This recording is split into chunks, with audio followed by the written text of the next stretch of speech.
L'amour avec accent, de l'importance de la nourriture, de la famille et du pragmatisme à Taïwan. Alors, chez nous, il y a beaucoup de familles habitent encore avec les parents. Par exemple, mes deux frères, après leur mariage, ils restent toujours dans la maison de mes parents. Même jusqu'à, il y a des petits qui, qui sont arrivés. Et du coup, c'est ma mère surtout qui occupe des petits. À Taïwan, je pense qu'on fait le choix des hommes et en même temps de la famille. Enfant, c'est plus de liberté. Déjà, il n'y a pas besoin d'habiter avec les parents. Il y a plus de liberté et puis les parents, ils t'influencent pas sur ta vie privée. Il faut avoir un deuxième enfant ou pas. Il y a un avantage du côté garçon français. Les Français, ils ont beaucoup de culture. Ce qui peut apporter aux enfants, c'est très riche. Ce qui me plaît beaucoup des garçons français, c'est la plupart des garçons, ils savent faire la cuisine, ils sont très polis. Chez nous, les garçons, ils touchent pas du tout les courses ni la cuisine. Bon, c'est aussi pour ça que quand je vois mon mari qui fait la cuisine avant de se marier, je me dis ah, j'étais étonnée. Ouais. Les Taïwanais, c'est pas il fait rien, mais il met peut-être beaucoup plus de temps dans le travail. En France, c'est plus idéal, les conditions de rencontre ou de la vie amoureuse pour s'exprimer aussi individuellement. À Taïwan, je sens que il faut pas faire ci, faire ça. Les Taïwanais romantiques, c'est assez rare. Pour nous, c'est quelque chose de très exotique de se promener comme ça au bord de la rivière. On voit beaucoup d'images de Paris. Il suffit de se promener au bord de la Seine. Wow, c'est romantique. Ou aller au café, voilà. Ou prendre le temps à lire sur un pont. On le fait rarement. J'ai jamais vu des gens lire sur un pont à Taïwan. Mais on mange. Pour rencontrer les filles. Il y a des restaurants, c'est important.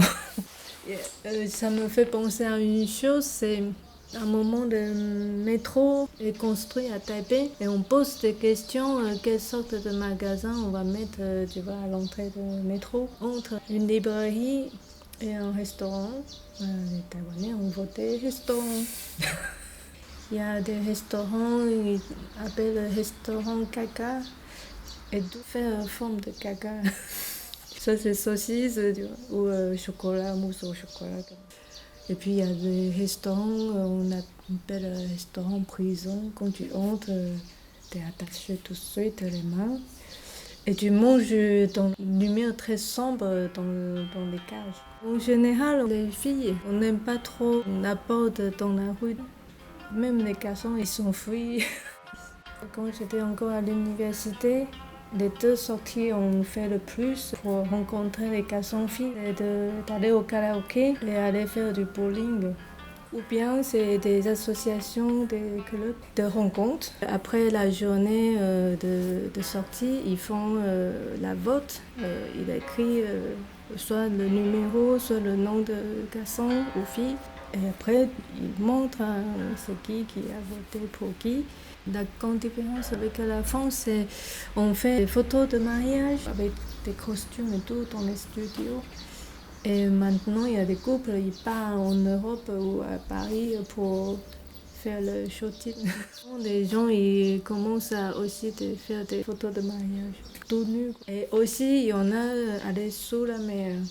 Les couples, même s'ils ne s'entendent pas très bien, ils essayent d'attendre les enfants grandissent pour la séparation. On pense d'abord pour les enfants. Aujourd'hui, Taïwan a passé la loi pour le mariage de homosexuels. Donc, c'était cette année. On dit que c'est le premier en Asie. Le sexe, c'est plutôt tabou, je pense. Ouais, c'est un sujet qu'on n'est pas vraiment à l'aise. Il y a plein de mots pour remplacer. Si tu veux dire le mot pénis, là on dit la tête de tortue. pour le sexe féminin. Je sais qu'il y a des mots comme petite sœur, voilà. Petite sœur, par exemple, pour dire que cette fille doit avoir des règles, au lieu de dire les règles, il dit que sa tante est venue, voilà. Elle est en mauvaise humeur. Les Taïwanais, c'est plus, comment dire, pragmatique. Si à un moment on ne bouge pas, on sent bizarre. Qu'est-ce que tu fais? Tu perds ton temps.